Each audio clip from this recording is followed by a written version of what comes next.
Okay, I think hopefully that's everyone in session. Thank you for your patience. And welcome to the Language Matters in the Pacific seminar hosted by USP Linguistics.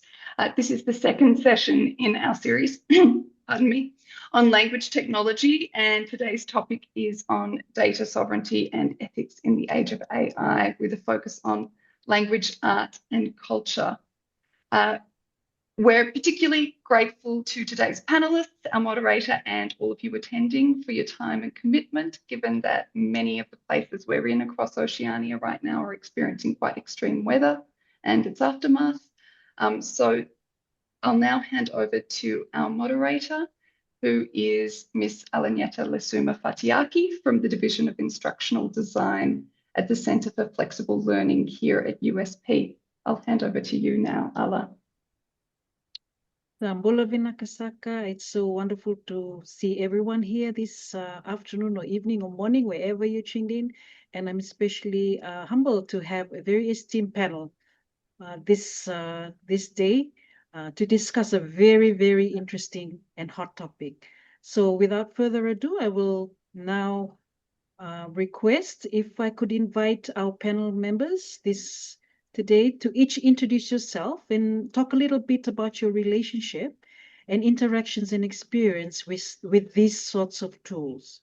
Okay, and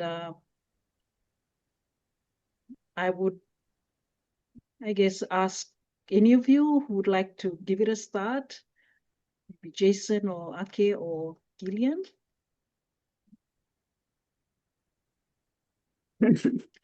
Oh, great. Okay, Pulavanaka Tato, Kia ora ana tato. My name is Ake. I'm from the island of Mauke in the Cook Islands, and I am based at the University of Auckland in New Zealand. And I'm a linguist, as lots of us are probably going to be.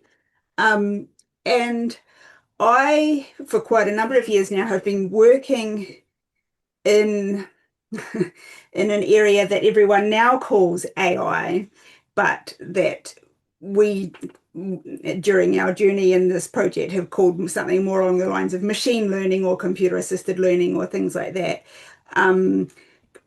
Creating tools to do particular jobs for my language, Cook Islands Māori, and similar jobs for other Pacific languages as we go along. Things like automatic transcription or text to speech where it makes a synthetic voice, or even which part of the sentence is the subject and which part is the verb, and that kind of stuff, constituent parsing and things like that. So things that are oriented towards linguistic activities and specific tools doing specific jobs. And that's quite different to what ordinary people these days are thinking about when they're thinking about AI or generative AI, because that space is so overwhelmingly being taken over by the things that we might call LLMs or large language models, things like ChatGPT and Gemini and so on,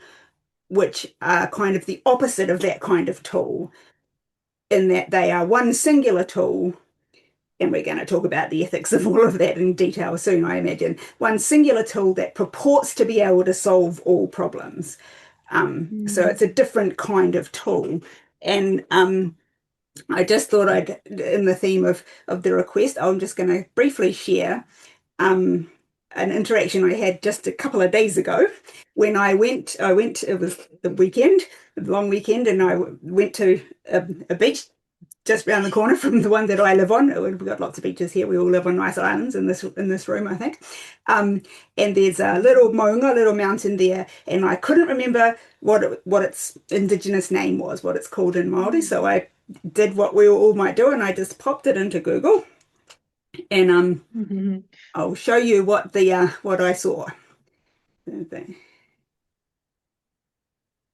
So this is the thing I want to draw your attention to.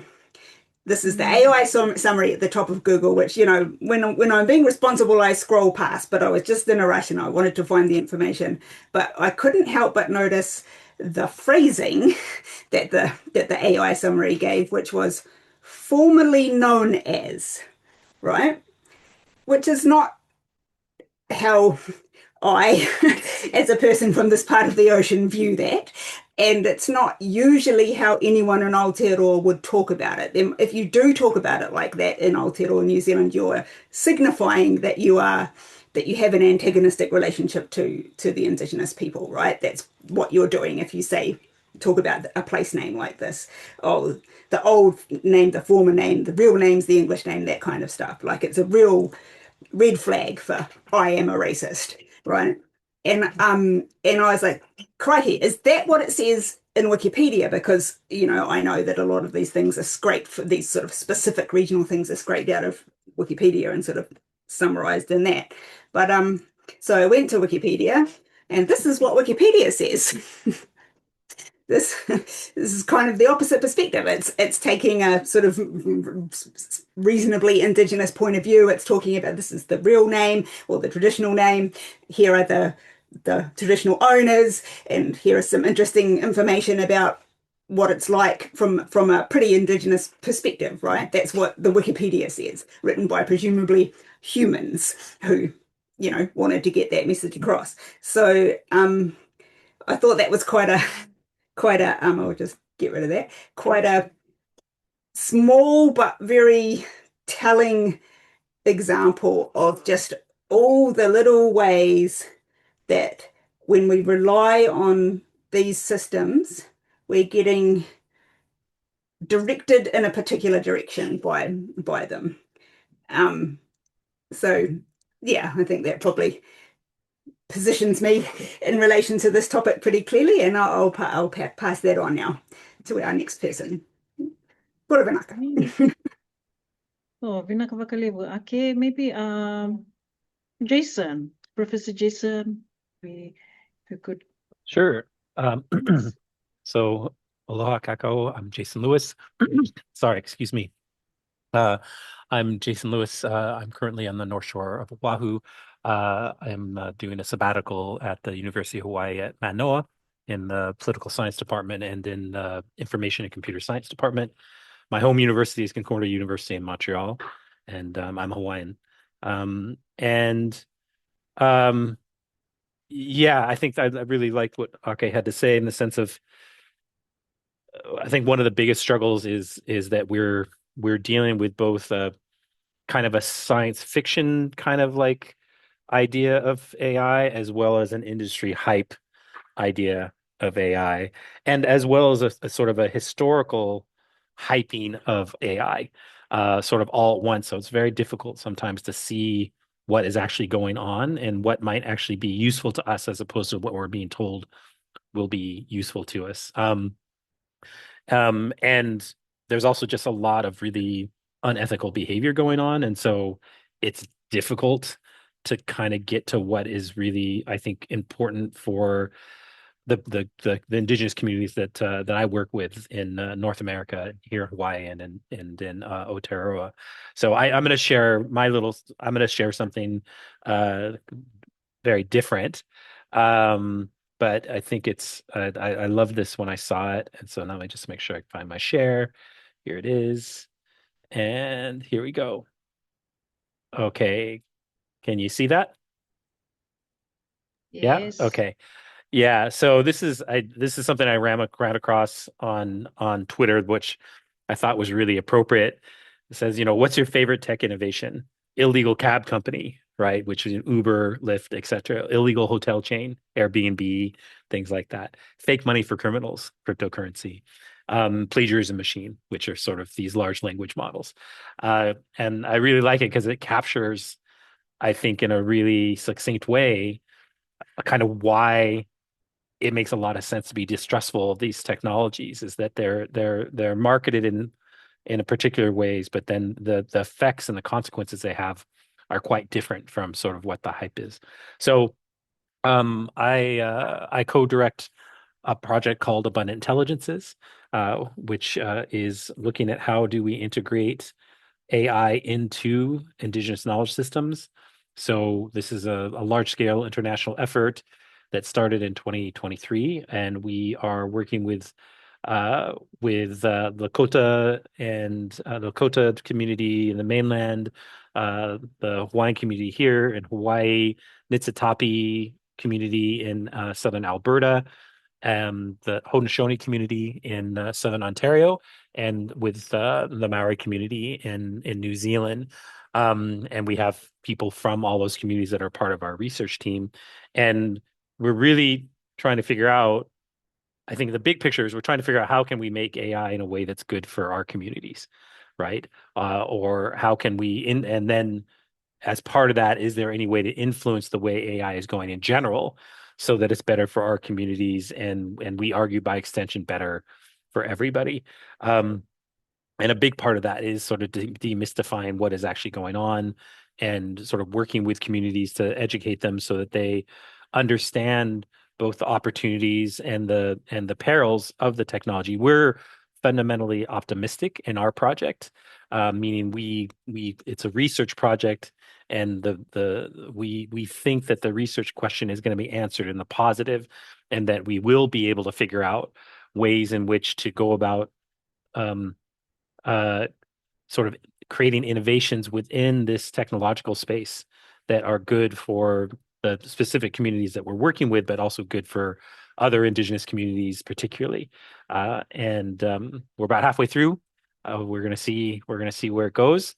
But I remain optimistic most days about it. But I do think it takes an incredible amount of sort of skepticism and really paying attention to what the tools actually do and are capable of, as opposed to what we're being told they do and what they're capable of. And that's part of the reason why I really like that thing from Twitter, is that's a reminder for me every day to not believe the hype. So thanks. Oh, and my background is it's a combination of computer science and philosophy and art and design, sort of a mishmash. So thanks. Oh, wonderful. Thanks for that. Now we'll get to know Gillian. If you could tell us a bit about yourself. Yeah, sorry. My computer's been freezing a lot, so I'm really sorry if I freeze in the middle of this. But Bulivinaka, Bonesan Hafre Torus Hamzu. My name is Jillian Duenas. I'm finishing up my Master of Arts in Pacific Island Studies at UH Manoa. I also have a master's degree in clinical social work. And my research as a master's student is concerned with the role of visual art in climate change activism and artivism in the Pacific. And I am a visual artist. I have been practicing art for about the past 8 to 9 years. And here, I'll try to share my screen. Oh, never mind. I don't think I'm able to. So I had a visual art piece that I did plagiarize and run through generative AI in December of this last year, and that kind of kind of started a bunch of discourse on social media about the ethics of generative AI or lack thereof, especially with the context of which it was stolen. It was shared to a Facebook group called Pacifica Pride, so a group allegedly run by Pacific Islanders and intended to share content having to do with the Pacific and intended to be empowering for Pacific Islanders. So it felt very ironic for art that I made as a Pacific Islander to be taken without my permission and not only copied, but distorted and run through this generative AI. So I wasn't able to share my screen because my Zoom is not, I didn't have time to update it before joining the meeting. So it's like all wonky right now. I apologize for that. But yeah, so I'm also interested in the impact of generative AI and data centers on the environment and climate, since I'm interested in climate change and climate solutions. And I feel like for me, whenever I go on social media, I can't go on any app without seeing at least one generative AI visual shared. And there's a lot of different other groups like Pacifica Pride, like on Instagram and Facebook, that are supposed to be targeted towards Pacific Islanders, but again, are sharing a lot of these inaccurate, just totally, I don't even know how to describe it, uncanny, very uncanny visuals and images that really don't do our cultures and like the visual language of our aesthetics justice.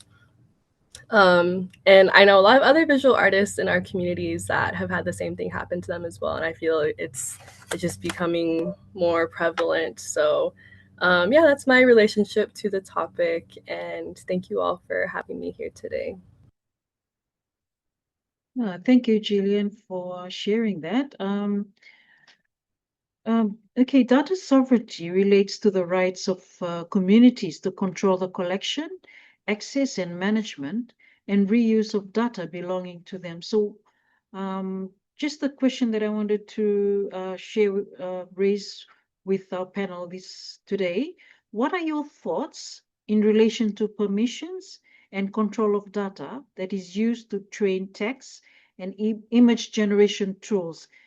And to what extent does this process have to change in order to account for data sovereignty of Pacific data? Okay.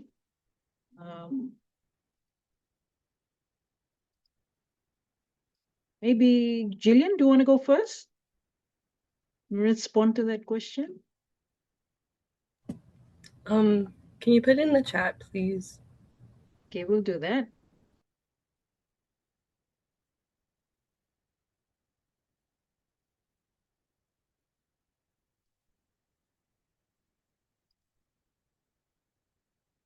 But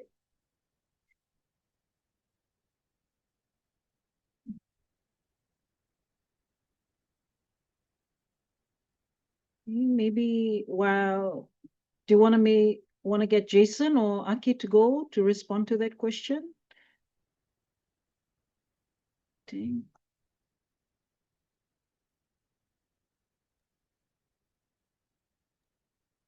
I can. Yeah, maybe Shall I go ahead Jason? in Yes. the meantime?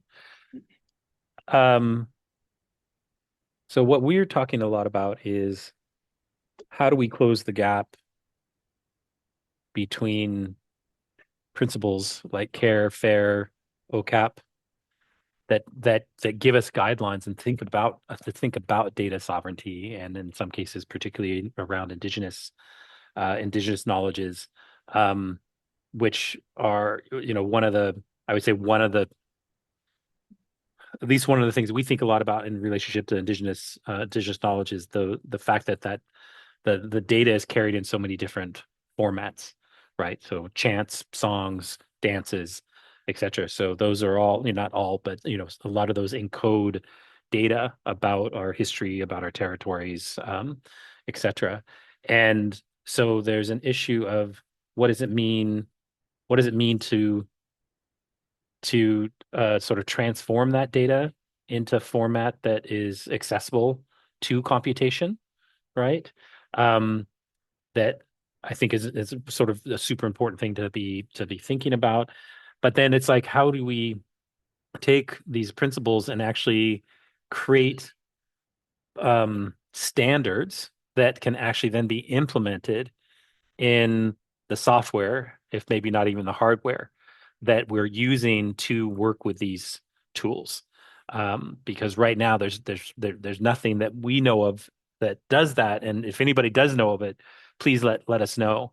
We just had a big conversation this morning where we were like, we could both not believe and believe that nobody sort of implemented something like that.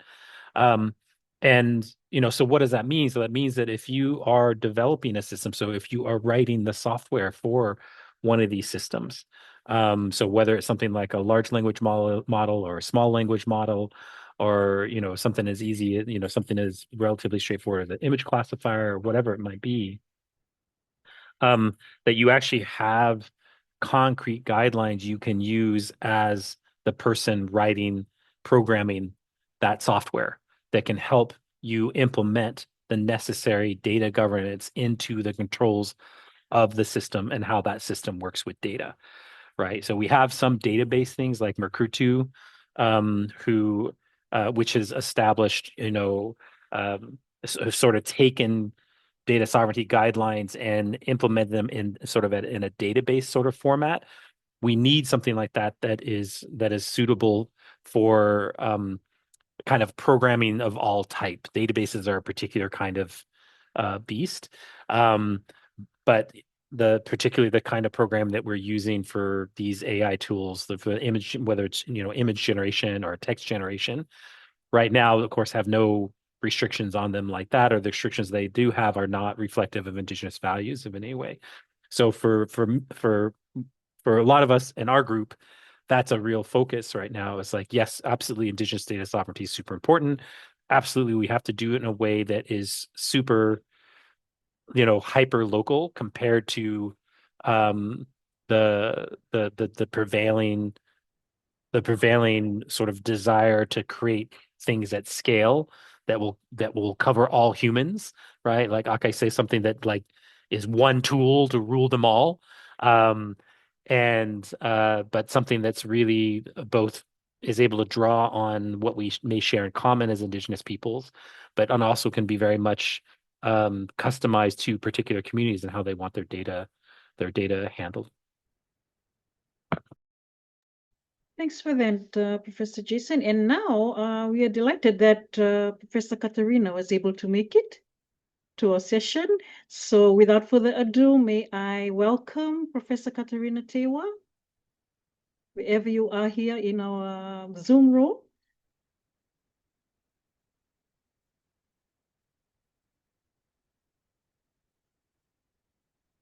Okay. Sorry. Oh, wonderful. So great to have you, Katerina. Welcome to our webinar and to the panel in this session. We've had started on and we've introduced each one of the panelists, but perhaps if the other panelists don't mind, if you could just quickly introduce yourself to everyone. Sure. Bula Vinaka and Kamna Maori, everyone. Apologies for being late.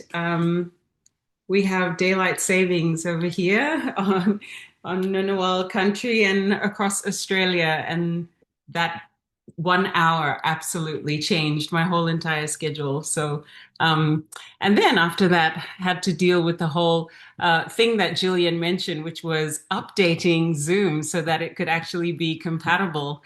And as I was watching it update itself, I kept thinking, this is part of the reason why I have a particular stand on all things tech, which is that you are constantly having to install the latest thing or wait for the latest thing, or you're throwing stuff away because it's no longer compatible, or, for some reason you can't use your tech anymore. And I have so many concerns about those sorts of things. So I have a laptop that is from 2017. And I am hoping and praying my 2017 laptop still goes. And now I'm like deeply committed. It's a tiny little light thing, but I'm deeply committed to having it keep going. So I'm a professor of Pacific Studies at the Australian National University. I've been here for quite a long time. I started at the ANU, establishing the Pacific Studies program here in 2007. And I also have a background in anthropology, where I got my PhD. I have a master's in Pacific Island Studies in the same program that, is it Jillian or Gillian? I'm so sorry if I'm pronouncing your name wrong. Jillian. It's Jillian. Yes. I did my master's in the 90s in the same program that Jillian is in. And my undergrad was actually in science at Santa Clara University in California. And I'm so sorry I missed Ake's introduction, but as Jason was speaking and referencing the Mukurtu protocols, I recalled that one of the people I met during my PhD was Kimberly Kristen, who I understand had a lot to do with setting up so many things. She was one of the early folks that set up the whole system that became the Mokutu platform. And Kim and I went to MIT for a conference right at the time when Web 2.0 was coming out.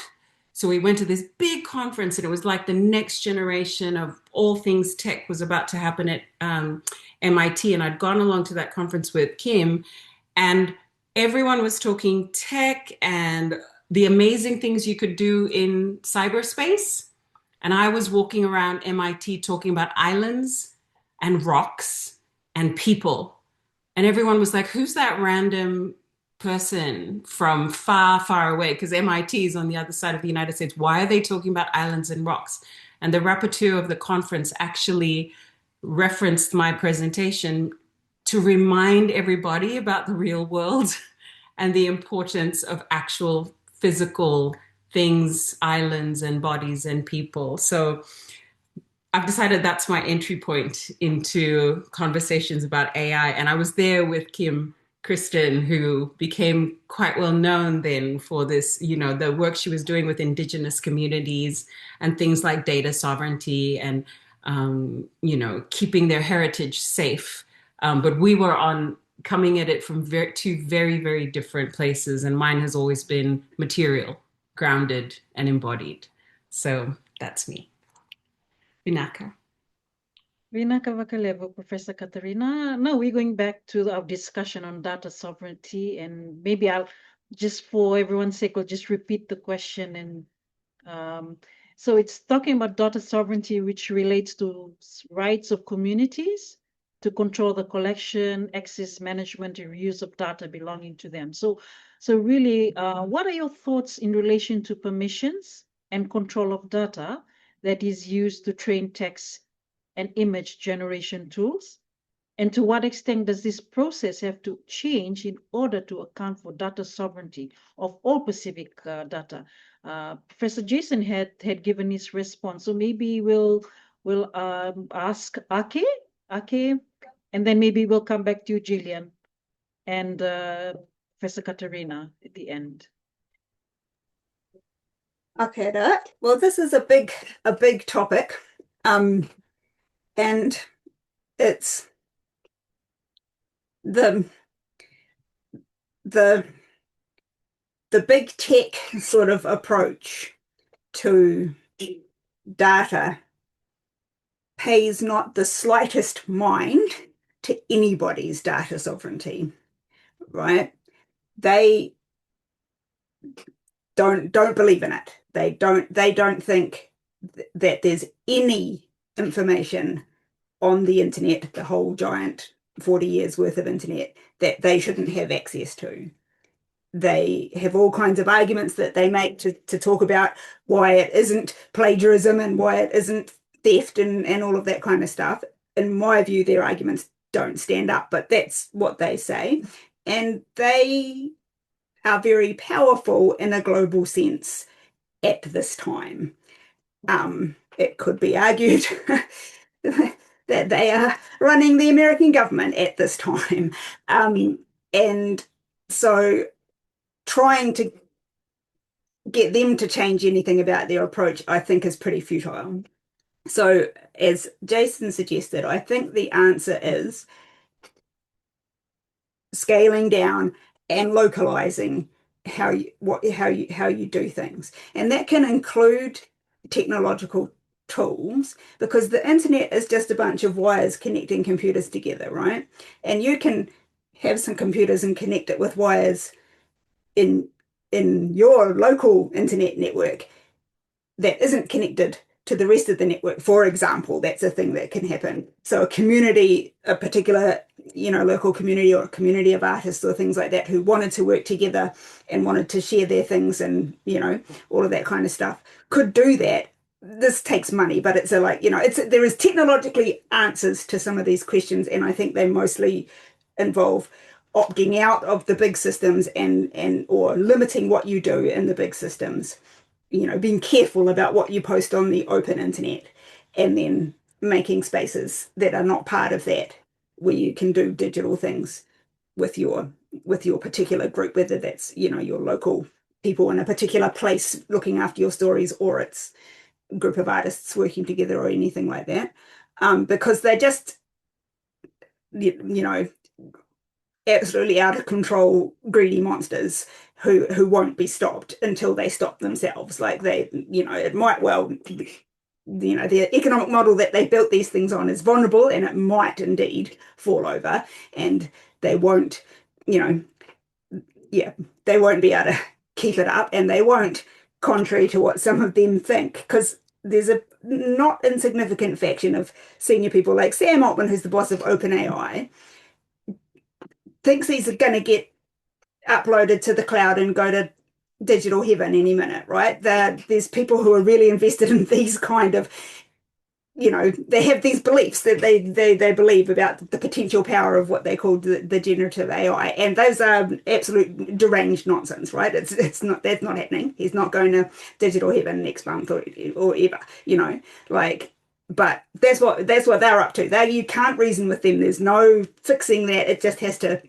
explode itself, which it probably will, right? But at the moment, there's no safe place on the commercial Web 2.0 internet for your important things, whether that's your creative work or your important cultural, texts and so on and so on. That it's just, you can't, it's no longer possible. It used to be, and the care thing and those frameworks and all that kind of stuff were designed for a different technological zone where there wasn't a rapacious stealing machine coming around and just scraping every single bit off the whole entire internet, which is what we've got going on at the moment. So so the extent it has to change is it has to get destroyed is my answer to that. The internet as we have it now has to get cancelled or something in order to stop them from being able to access our important stuff and doing dastardly things with it, because at the moment there's just they're outside any legal system, outside any regulatory framework. They don't think that they need to do that because they think they're superior to the rest of the human population, and they're making their computer god, and that's that, right? So yeah.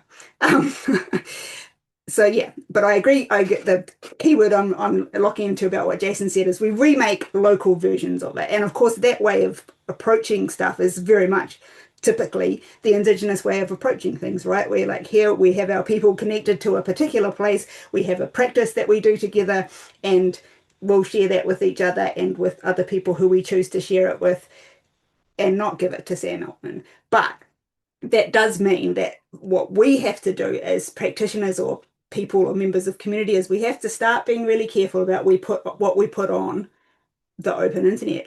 And that's a problem because it impacts people's livelihoods, right? Because creative people make their living by showing people their art, whatever form it is, on the internet. And now they can't do that safely because Sam Altman and his buddies are turning it into deep fake porn, and et cetera, et cetera, et cetera, all the terrible things that they're up to. But that's a big sell to your 18-year-old cousin who's a normal 18-year-old kid who lives on the internet and couldn't possibly not do it. So this is a challenge. It's a challenge. And yeah. Yes. That's Yeah. Thank you so much again. I mean, in interest of time, I will move on to the next question. And then I'll pose these two questions to either Professor Katerina or Gillian. How can we navigate the AI space when it comes to restricted and secret cultural information? I believe Ake had alluded to this earlier. So yeah, that's a question I have for you. Maybe either one of you would like to respond to that. Yeah, I'm kind of at a point where I think that our like sacred knowledge should just not have any contact or any, like AI should have no way to access it. I'm very I don't have a lot of faith in a lot of, at least for my community right now.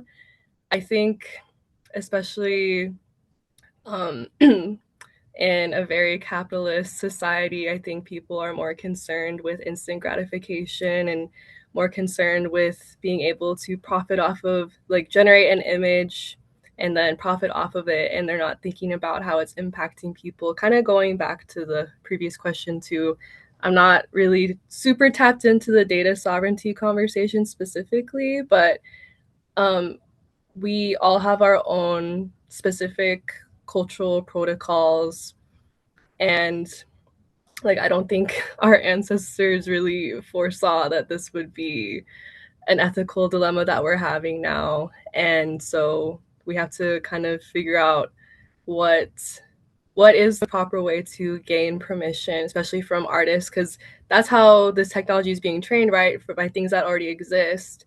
And so my question, I guess, the two things I wonder about are, one, let's say all the people that make visuals, creative people, artists, writers, people that create the things that the technology is being trained on, let's say they all give their permission. It's still like it takes a human being to be able to identify the nuance and to be able to make those distinctions and things like that. And then if, let's say, no one gives their permission for the technology to be trained with our creations, and how does the technology work?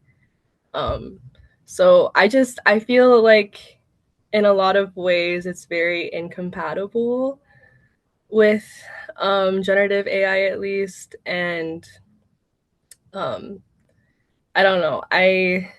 I think that we need to, I think if we rely too much on it, then we lose what makes our cultures what they are, because it's the human beings that pass on the knowledge and steward those legacies and contribute to them.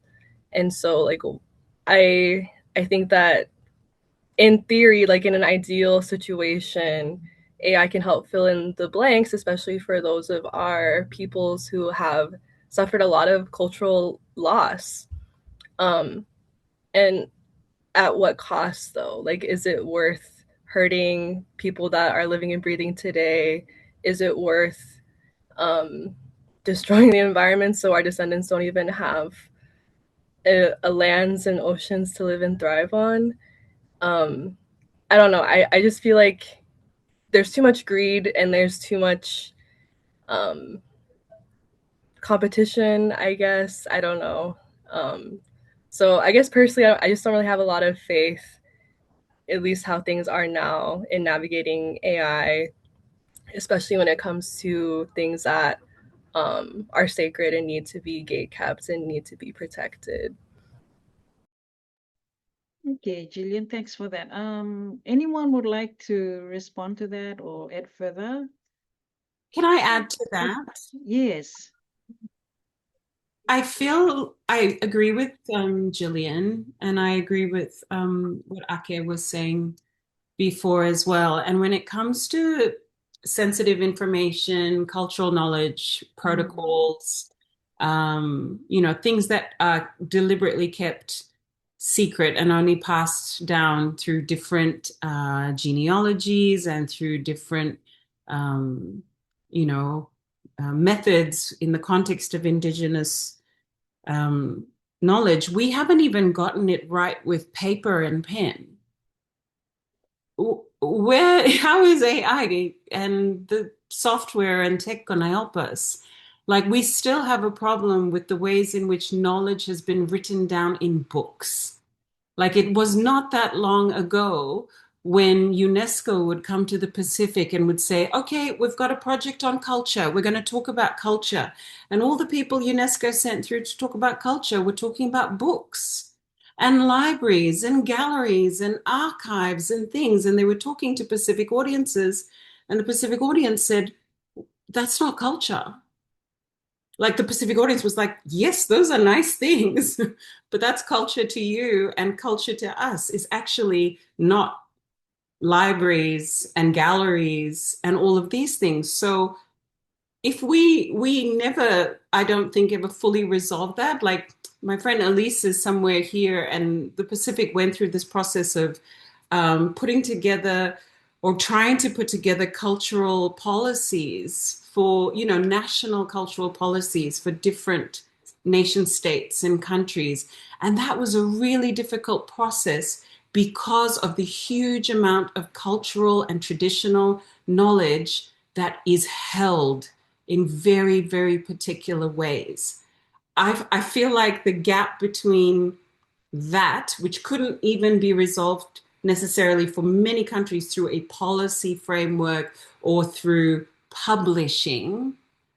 How is AI and data and tech controlled by super, super capitalists, people whose utter focus is to make not millions? Remember when millions were a lot? Billions, and now they're trillionaires. Like, we need to really just go, they're not here for us. They're not here for anybody. This stuff is pushed on people and we don't need it.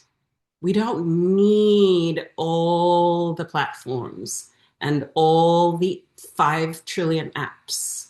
We actually don't need all of them. There are some things that tech helps with, finance, I don't know, like maybe some finance stuff, travel, how to make a booking. Thank you. Yes, help.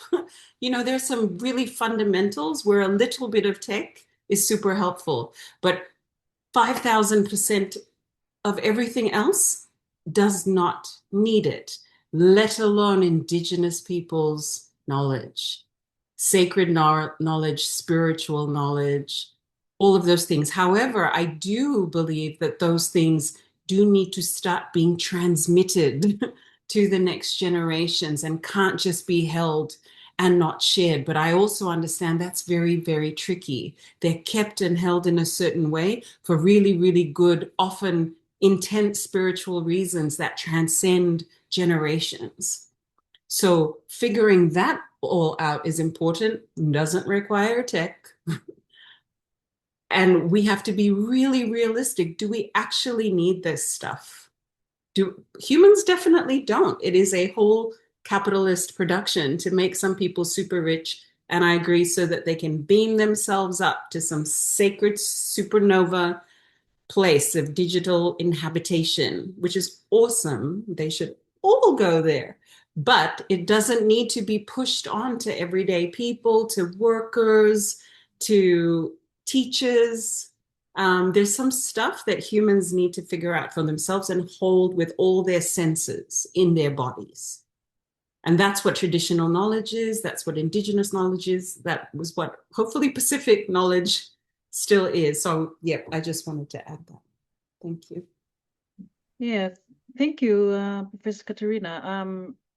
That kind of, you mentioned something about having that portion of use of AI for travel and finance. So maybe, I guess, I pose this question to Professor Jason. So what considerations need to be taken into account regarding accuracy and bias of AI tools?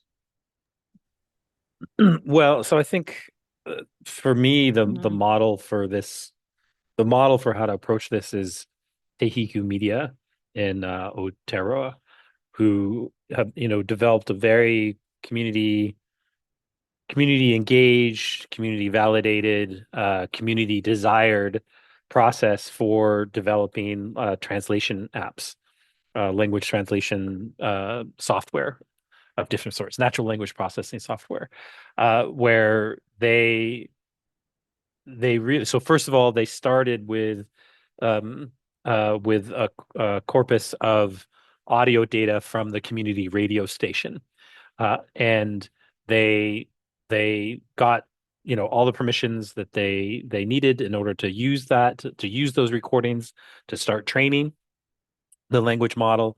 But then they had this really amazing process of community validation where they would run these. They were kind of like contests, though I think they shy away from calling it that name exactly, but where they made it possible for people to essentially sort of listen to to recordings and then provide feedback on whether they think they're accurate, as well as leave um, their own audio data about how they think it should be pronounced or something like that. And so they've done, and this is, over, I think, probably 8 years at this point. So they've really done the careful work of working super closely with their community and um, at every step of the way. So from the very beginning, it's like when they started looking at it and thinking about it, to the looking at the archives and making sure that the archives are being used in the way that the community agreed with. So then to the validating both the archives and new language data with the community. And they're now sort of expanding that, and they're also working with other indigenous communities for that model. So I think that that's a model that is really powerful in terms of they're driven by how do we how do we how do we deal with ensuring that we retain and pass on enough language knowledge to keep the language going? How can we take advantage of these tools, um, particularly in a digital age where there's lots of things that might be available to be translated into the language? Um, and so they have their own particular set of kind of responses to why do this, right? Why is it important to the community to do this work? And then once it sort of was manifest that the community could see the advantages of it, being really careful about setting up the process by which that work is being done. And it's slow and it's painstaking, all those things that we know very well. But in my opinion, from what I've seen from my limited vantage point, is the most effective project for actually taking advantage of these new kinds of machine learning tools for the advantage of your community.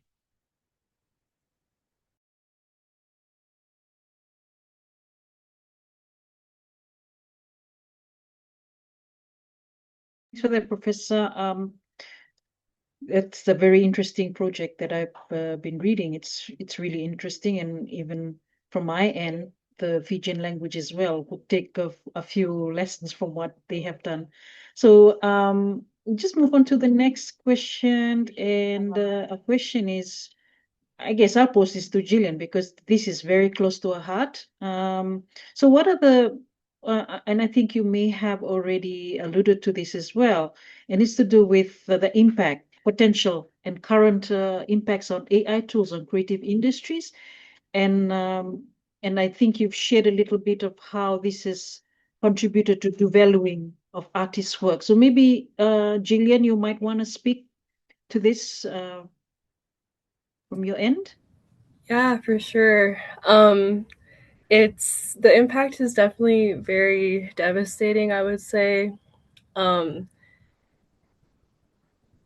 This technology doesn't have the ability to read and understand our different visual languages, right? So like for the art piece that I did that was plagiarized, the people that are in the art piece are all wearing traditional markings, and the AI generated version just looks totally distorted, maybe at a glance to just like, I don't know, to someone scrolling through Instagram, they probably wouldn't notice. But if you look closely at it, you can see how distorted it is and inaccurate it is.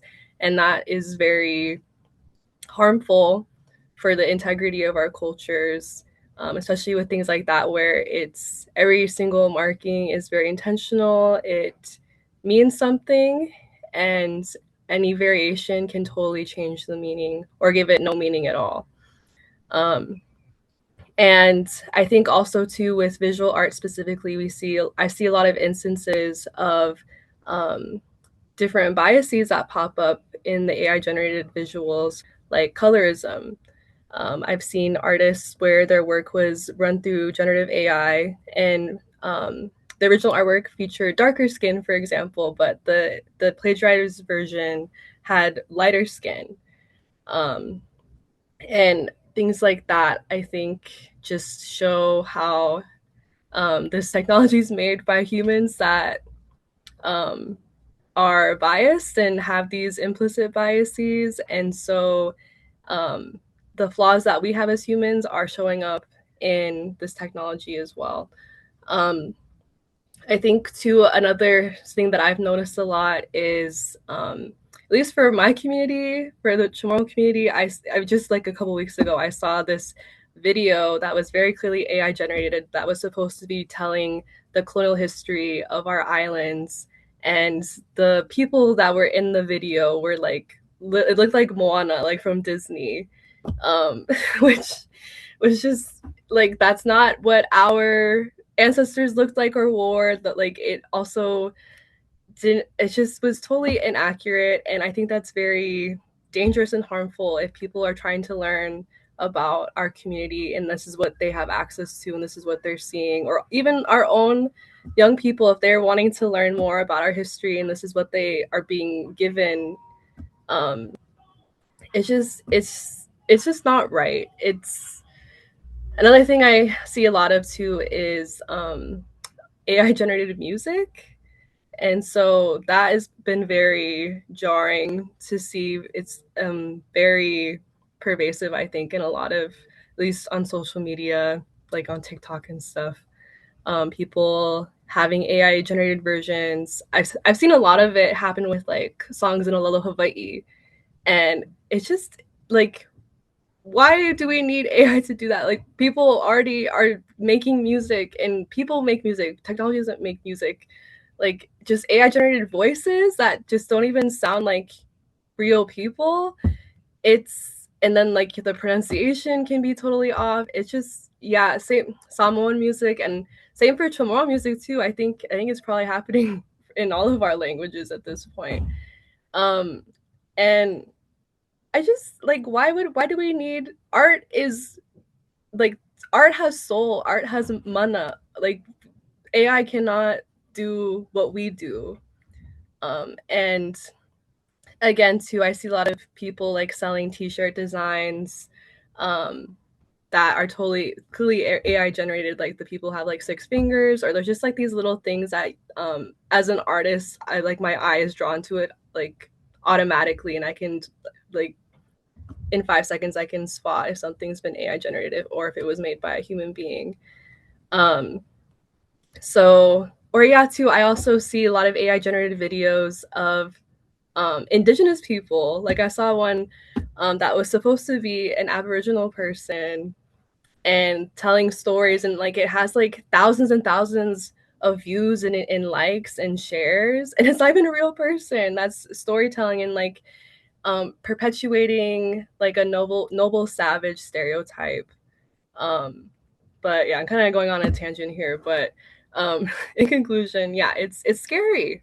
It's scary, and it's scary for people in our community that are trying to connect and are being shown these inaccurate things. And then also too, if this is what the rest of the world has access to and this is what they think our peoples are, our cultures are, it just is perpetuating these different stereotypes. Yeah, AI blackface. Yeah, exactly.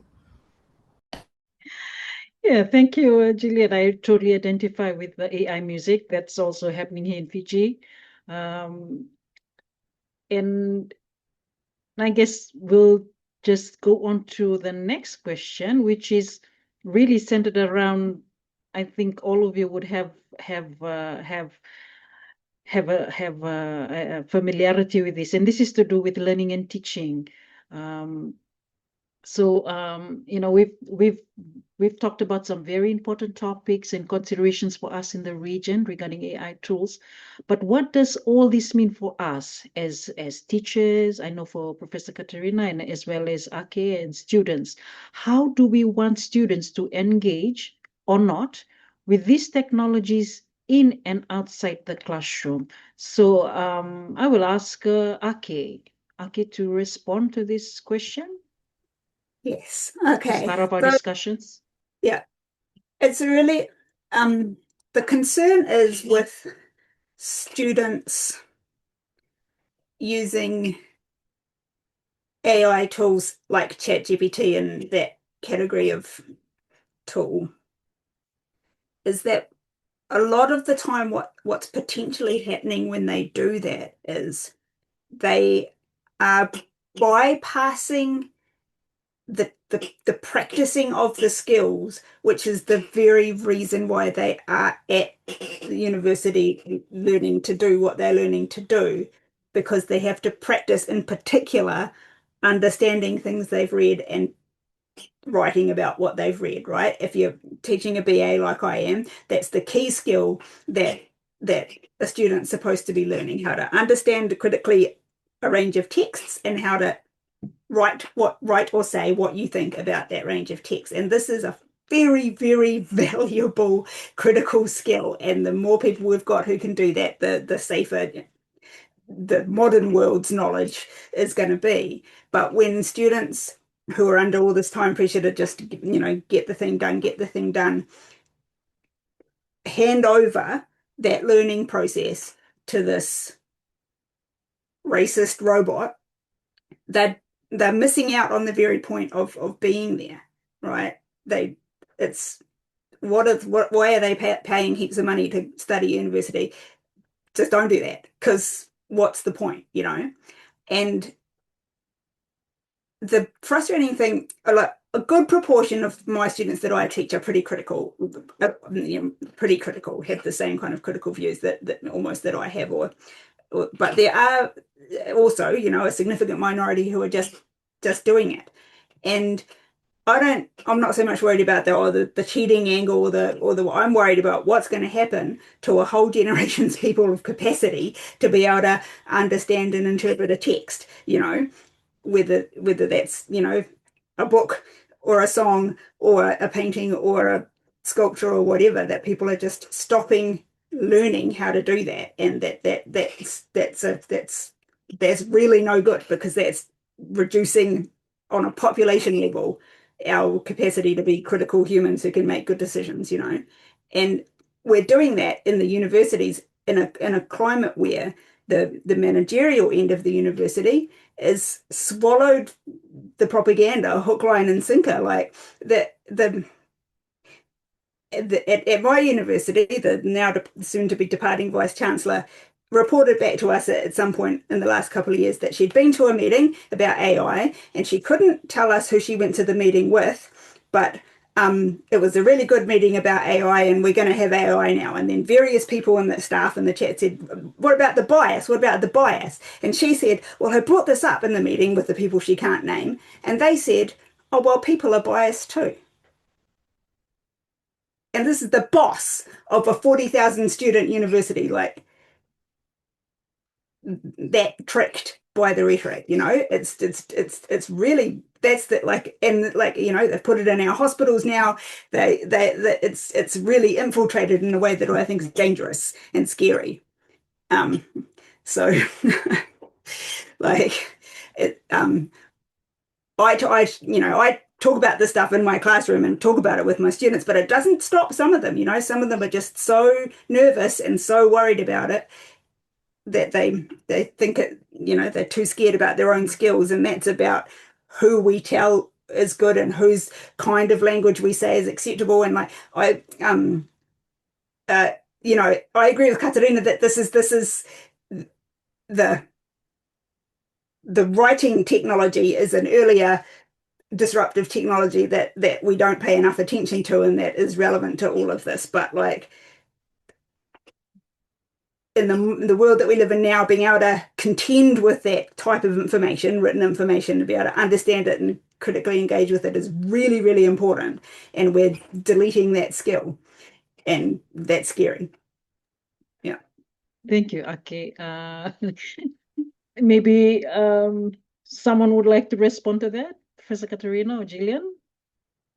Yes. Yeah, I agree with everything that you're saying. And I also think that many universities are not being run by academics. I don't know who was running your university, but I know for a fact that universities now are being run by councils and appointed leaders who have little experience or no interest in actual education. So step one, governance, is a big concern because it's at the levels of governance that people are being persuaded to push AI to scholars and teachers and students who have no need for it whatsoever.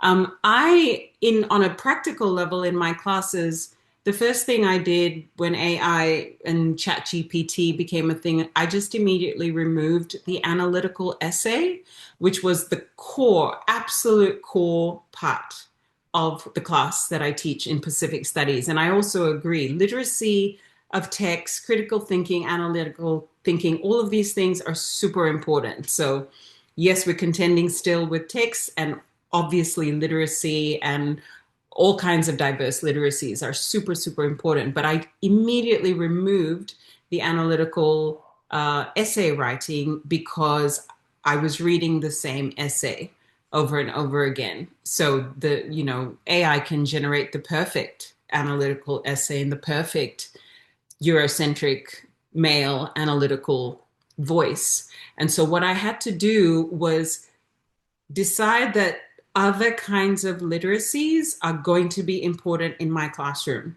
And I always had diverse assessment.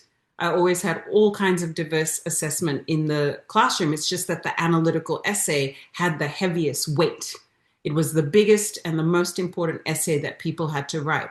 So once I removed it, I had to figure out what I was going to replace that with that would still provide a space for students to be able to demonstrate the critical thinking, the analytical thinking, mastery of the content and the methods and the tools that have been shared in the class. And I went back to the old-fashioned quiz. I wasn't a big quiz giver. Like I always thought quiz is for when you're in primary school or something. But I went back to the quiz and I was like, I can make this quiz interesting. I can make this quiz do what I need it to do. So not only did I go back to the quiz, but I removed all digital take-home open book quizzes. So this is you and paper. And then discovered that printing at ANU is super hard. Who would have thought, like, get the AI to do the printing, please? It's like AI can do all the gymnastics, but nobody can like get the printer to work. Anyway, once I figured that out, it was fun. It was so fun making old-fashioned quizzes. And I was like, oh, I'm going to draw lines. So they have lines to write on because everyone's handwriting is so bad, super unreadable. Everyone's going to get good writing skills. Oh, this is so fun. And then I started coming up with assessment where they had to visually translate the knowledge, which put all the fear in because they were like, we haven't done that since primary school. It's primary school when we were encouraged to do art. It's primary school when we had to draw things out. And I said, and now we're doing it at the Australian National University. Hooray. So we have gone back to using visual ways of translating knowledge, putting it on the page so that I have to read it with my eyes. And that's been super challenging for super smart. I get law students, people from economics, all kinds of students in my Pacific Studies classes, because only a smaller number of them are actually doing Pacific Studies, but the rest have added Pacific Studies to their academic journey. And now the law students sitting in that class have to draw. And I said, sorry, but drawing is absolutely part of a basic literacy set. You want AI to do the drawing for you? No, let's all draw together.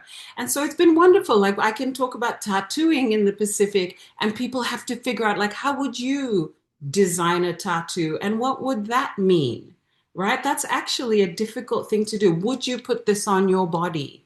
So I've tried to take the basic required skills that are expected at a higher education level and come up with other ways for them to demonstrate it. And fascinatingly, it also levels the playing field between international students and Australian students, because in the past, if English was your first language, you were going to probably do super well because you had mastered the English language. But if English is only just part of what is being assessed, and you're drawing, you're speaking, you're creating, and I put them in charge of different aspects of the class too. They become a teacher at least twice a semester. They're in charge. They're leading others. I get to have them do the critical thinking and demonstrating and sharing and all of that, but using other methods. So I've just taken away some of those things that can, where you can use AI to produce the thing. Okay, that's very interesting sharing, Professor Katerina. We've come to the closure of our discussion session of the panel. So maybe this is at this point that I could just ask you to reflect on where we are to go from here. What sort of AI tools, at what scale, would you like to see for the region, and how might we embed data sovereignty in them? So this is a space where Pacific peoples are already at the forefront with projects like Professor Jason's Abundant Intelligences, and he's a lead member in here, and also Teiku Media's work, very interesting work with AI tools for Te Reo Maori language.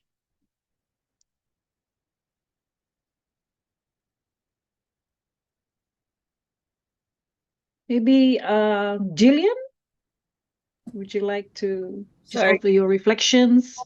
Can you repeat what the question was, please? Okay, sorry, totally understand. Oh, okay, so if you could just share your, ask you to reflect on where we go from here. We've had our discussions on various important topics, but what sort of AI tools and at what scale would you like to see for the region? And how might we embed data sovereignty in them? I know that you have some resistance, but maybe you might want to offer your thoughts, your reflections on this. How best? Because it's not something that will go away. It's something that we, as Pacific people, we need to see how we can embed data sovereignty in these tools. If you could just offer your reflections on that. Yeah, I think it's something that doesn't need to be accessible to the general public. I think that definitely would mitigate the environmental impact that it has. I think it's hard to answer about data sovereignty as a Chamorro, given that we're still a U.S. colony, so we don't really have sovereignty in much of anything in our islands. But I think that hopefully in the near future would look like, for my community at least, establishing some kind of protocol that is informed by what we have done for millennia and asking permission of our ancestors, of our lands and waters, of our relatives has always been a foundational practice for our people. So being just acknowledging that this is a tool that can be helpful, but also can and has been very harmful. And so I think with that data sovereignty also comes returning to each other and really honoring each other as creative people, as storytellers, and centering that and making that the priority to support people that are doing things that only people can do, and being very using a lot of discretion and being very selective and intentional about how AI is being used. Thank you, Jillian. Yes, Aki, and then we'll close off with Katerina with final reflections before we go into Q&A. Yeah, so I think it's really important, and it would be really valuable for if we could start to talk about traditional knowledge transfer, Indigenous knowledge transfer in the contemporary space, and how we are going to go about these things, because this, as Katerina brought up a little while ago, this is not a new problem for Indigenous peoples, particularly occupied Indigenous peoples or diaspora Indigenous peoples, which is, you know, a lot of us around here in this morning, that our traditional methods of transferring knowledge have been interfered with by the colonial process and by, you know, more recently by modernity, migration, all of those kind of things. And I think what a lot of our people are doing is they're trying to overcome that difficulty by doing stuff on the internet, right? Because that's what everybody's doing, actually, like everyone in the world is doing that. And, you know, for a while there, we had a discourse that was like, oh, the internet's good. It's good for us to share and connect, and we can talk to each other and we can use our language on the internet and all of that kind of stuff. And so off we went and did it. And now it's like, oh, the internet's scary and dangerous and it's going to steal all our stuff. And and that's a bit of a hard thing to kind of turn back. Like, but we do whatever we always are doing when we're trying to sort of, you know, get a message to people, is you talk about it with the people that you that are around you. You talk about it in the classroom. You invite discussion. Wānanga, as we say in Aotearoa, right? Wānanga. That's what needs to happen in various spaces where we're teaching and you know, encouraging our people to approach these things differently and more and potentially more cautiously, I think. Yeah. Thank you, Ake. I mean, closing words from Professor Katerina before we go into Q&A. Oh, I think you've got the three who agree. Okay, yes. So, yes. To be honest, I agree. It went from, you know, the internet went from something amazing and wonderful and a way of connecting all of us across the ocean to a super scary, extractive place that's doing things that even its own inventors didn't foresee, probably because they didn't take humanities classes ever. Okay. Thank you, Professor Katerina. Thank you. And I also like to acknowledge Professor Jason, who had to leave a bit earlier. We appreciate his contribution to this panel. And yeah, we are sincerely grateful to him. And now we're going to Q&A. So we only have probably about 8 minutes or 7 minutes for Q&A right now. So if anyone has any questions, they could post it in the chat, or you could turn on your audio and please post your question to our panel. Okay, there's one question from Dwayne. Oh, you've got someone with their hand up as well. Okay, right. Let me just switch to gallery. Okay, Alice Hafa has a question. Please go ahead. Okay, Bula, lovely to see everyone online, especially Kati. It's been a while. But there's a sort of side discussion going on about AI and languages, and in the chat, you know, around language. Sorry, my granddaughter's photo bombing or video bombing. Yeah, there's a bit of a discussion going on about language in the chat, and I just, you know, about AI's role in preservation of languages, but coming back to something using senses, and a lot of Pacific languages are highly metaphorical. You know, there's a lot of very indirect ways of saying things, but also that metaphors are very related to environment, to relationships, to relationality, and all of these things. And I don't know what the capacity of AI is to really do that justice. So I just wanted to sort of extend the conversation that we were having on the chat. Yeah, so if anyone wants to pick on that, or thanks.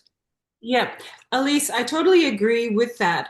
But I think even people who learn languages the old way without AI also still don't ever fully get the poetics of the language that they're learning either. So we know lots of people who may be fluent in Pacific languages, but actually don't get the values or get the full,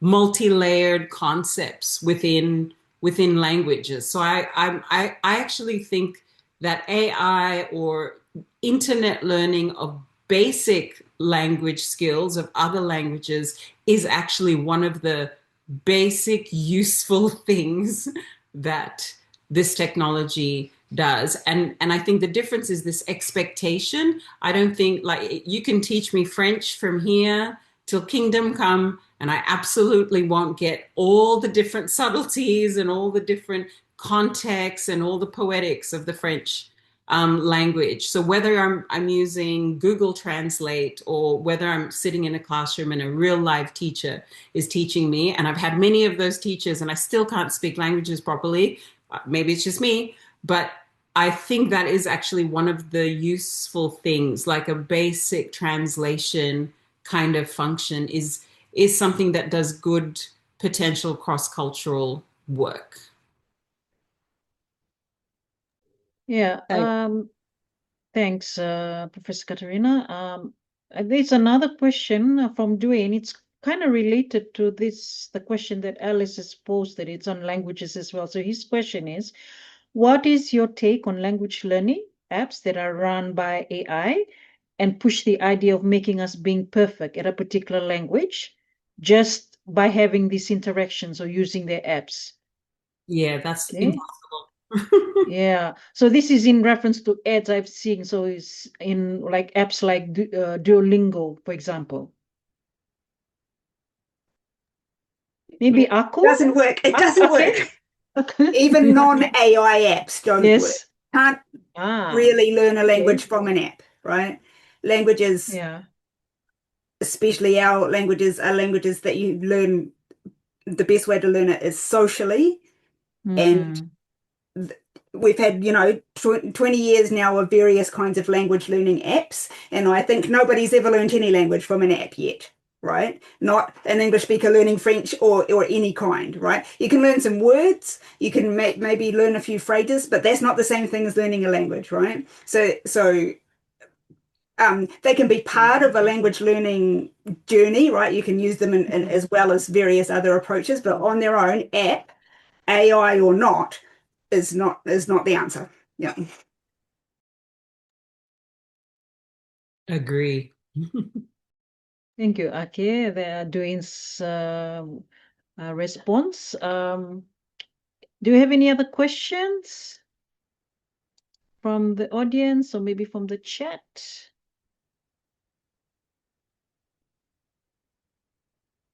Yeah, there's some interesting comments too that people have made.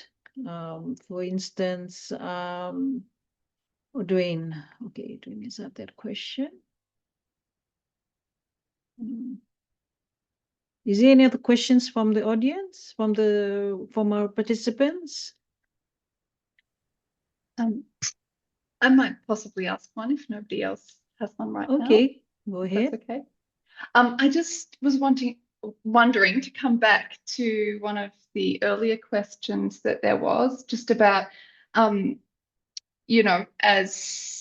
teachers and students, how, would you like students and teachers to be engaging with, the technologies, the tools, maybe just thinking about the technologies, and whether Gillian as the student in the panel had any thoughts. What would you like people on our side to be helping you with, maybe, or how would you like that sort of thing to be going on?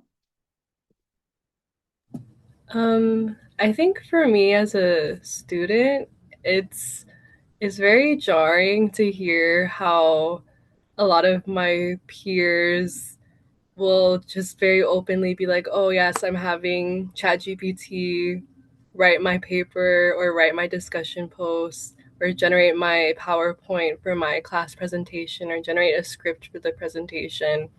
Especially like with graduate school, like you chose to be here.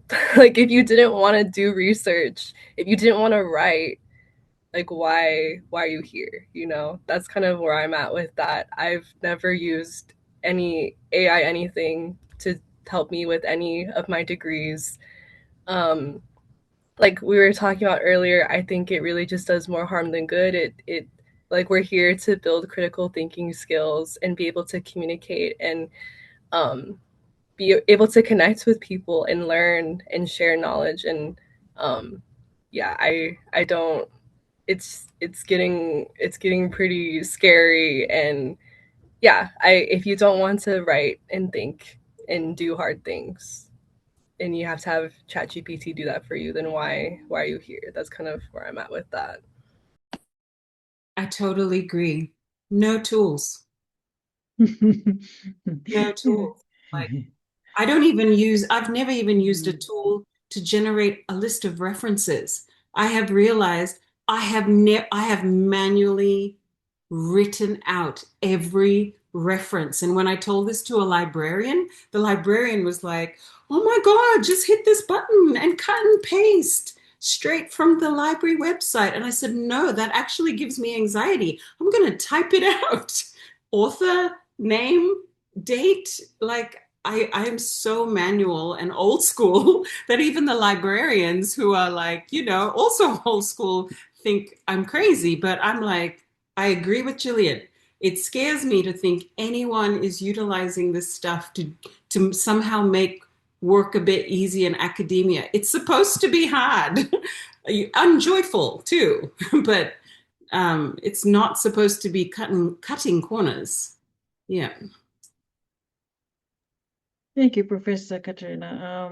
I think we've kind of gone past our time here. We're at 5:32 p.m. Fiji time.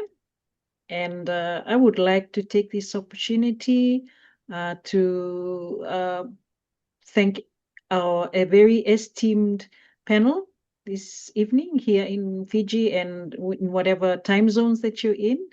Thank you so much to Professor Jason, who had left earlier. We also like to acknowledge Dr. Ake Nicholas from the Auckland University. Thank you. We also thank you, Jillian, for braving, even though your connectivity wasn't that too stable. You braved it right till the end. Thank you so much, Jillian. And of course, Professor Katerina Tewa, thank you so much for your contributions this evening. And I also would like to thank all of you that are here today, this evening, this afternoon, or morning. Thank you for sticking with us right till the end. I know we went over time and we started a bit late, but thank you so much for sticking it out there on a very, very important topic.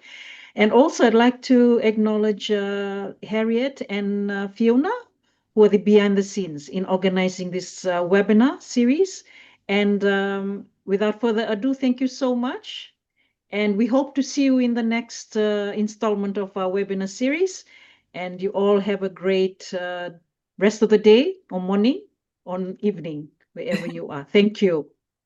Thank you to our moderator, Vinaka. Vinaka Makalebo.